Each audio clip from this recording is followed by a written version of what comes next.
Yo guys, so this is the brand new Samsung Galaxy S26 Ultra, and honestly this smartphone is really interesting for one main reason.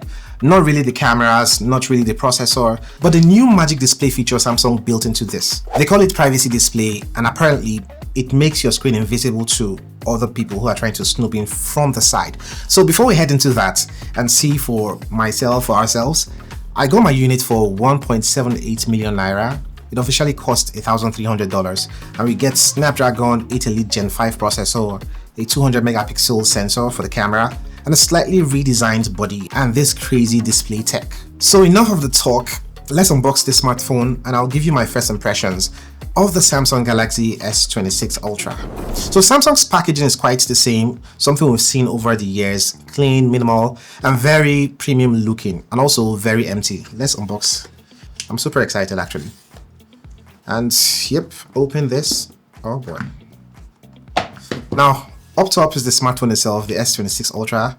Let's put this to the corner and let's see what else we have within the box. Wow, your regular paperwork as always.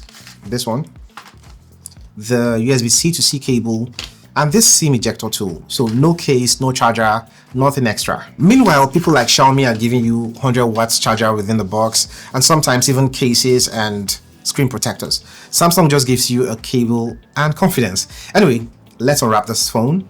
Let me take it close to the camera so you can hear the sound. I didn't get any sound, so let's use this.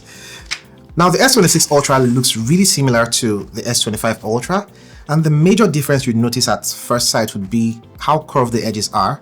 It looks a little bit more curved than the S25 Ultra, and also this camera module has something like an island where the camera modules are staying, different from the S25 Ultra. And that's the major. Okay, this looks a little slimmer. The S26 Ultra is 7.9 millimeters thin, which makes it the thinnest Ultra ever made by Samsung, and it actually feels a bit nicer in the hand. It's still a big phone, obviously, 6.9 inches for the display, but the corners are softer and the edges actually feel smoother than last year. Yeah, some type of way. Now, for the colors of the S26 Ultra, I got the cobalt violet, and I thought this would translate better on camera, better than the black version. They have a sky blue, there's a white, and I think there might be a pink gold out there. Don't quote me, I'm not sure. Honestly, the build quality on the S26 Ultra is exactly what you'd expect from Samsung. You know, Gorilla Armor 2 for the front, I think Gorilla Victus 2 for the back, aluminum frame. Yes, Samsung actually went back from titanium to aluminum this year. So it seems like they're probably following in the footsteps of the iPhone 17 Pro Max. This is still IP68 water resistance rated, and of course we still have the S Pen. Is this the right corner? So the S Pen, here's the right corner. Let's bring them out and check if they can be interchanged. So this is the S26 Ultra, S25 Ultra, S Pen from the S25 Ultra, and this is for the S26 Ultra. So the S Pen from the S25 Ultra can't get into the S26 Ultra. It's a little bit thicker, so it can't get in here. So the pen for the S26 Ultra can't stay in the S25 Ultra. It falls off.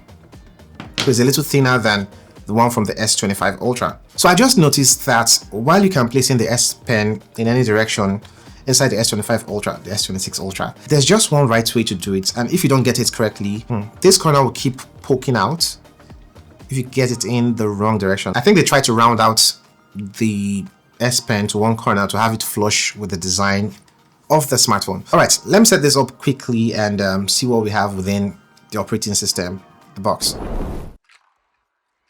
Let me show you guys what we have here. We have One UI 8.5 and Android 16. Everything on this smartphone feels fast immediately. You know, animations are smooth. Scrolling is still smooth. Apps open instantly if you launch something. Exactly what you'd expect from a flagship Samsung device. Now let's take a look at this display. Let's increase the brightness a bit. This is the main reason this smartphone exists, in my opinion, this display. This is a 6.9-inch dynamic AMOLED display, 1440p resolution, 120 Hz refresh rate, and up to 2600 nits of peak brightness. Now, basically peak Samsung display. It's sharp, it's bright, the colors pop here and they look amazing. There are no surprises if you ask me with this display. But the most interesting part is this new privacy feature. I'm about to experience this for the first time. It's said that when you turn on this feature, the smartphone looks completely normal for someone looking at it straight. But if you're someone who tries to look at this phone from the side, this screen basically fades into darkness. It almost looks like the phone is turned off. So let's try it out. So swipe down here and look for privacy display and toggle it on. Let's turn it on. Let's turn on privacy display, and yeah, about this. It looks a little bit darker. So let's see. Oh wow. Damn. I don't know how to explain this. Okay, you guys should experience this yourself. Okay. This is it. And back. Out. And back. Oh, I just noticed something, that this display gets a little dimmer when the privacy mode is turned on. It's not a huge difference, but you can definitely see it. Now I'm still testing this privacy display, and will probably let you know other things I find out about this privacy display feature in my full review. So you have to subscribe so you don't miss that full review on this channel. It helps us a bunch. Thank you. Performance is exactly what you'd expect from a flagship device. This is running on the Snapdragon 8 Elite Gen 5 processor, built on 3 nanometers, up to 16 gigabytes of RAM, and UFS 4 storage. Now, basically, this thing flies. Everything opens instantly, multitasking feels effortless, and there are no surprises here. You also get a 200 megapixel main sensor, 50 megapixel ultra wide, 50 megapixel zoom lens, and I think a 10 megapixel 3x zoom lens. The battery life on here is still 5000 milliamp hour. Same battery Samsung has been using for years now. Now at this point, it feels like, do I say, a family tradition for Samsung. Charging has become a little bit faster. You get 60 watts wire charging support with the S26 Ultra, which should get you to about 75% in around 30 minutes. There's also 25 watts wireless charging feature and the regular reverse wireless charging feature to charge your accessories and other smartphones. Now, the thing that annoys me the most about the wireless charging here is that there's still no magnets built into the smartphone. So Samsung is just pretending like MagSafe doesn't exist in 2026. I'll still have to get a case to easily use this on my bedside charger, the wireless one I have. That's something Samsung should have fixed with this version of their Galaxy lineup. So my first impressions of the S26 Ultra. This smartphone feels like a refined Ultra. It's not a huge redesign and it's not a revolutionary upgrade, but most things feel slightly better. The design of this smartphone is nicer, a little bit nicer.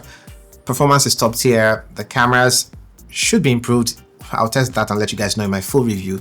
Charging is faster, and there's this privacy display, which is actually something new and interesting on smartphones. I haven't seen it anywhere else except you use all those privacy screen guards. So I'm going to spend more time with the S26 Ultra, testing the cameras, the battery life, gaming, and everything else. And I might just compare it with any of the smartphones, the Vivo iPhone 17 Pro Max, Xiaomi 17 Pro Max, and the predecessor, the S25 Ultra. So just let me know your thoughts in the comment section below.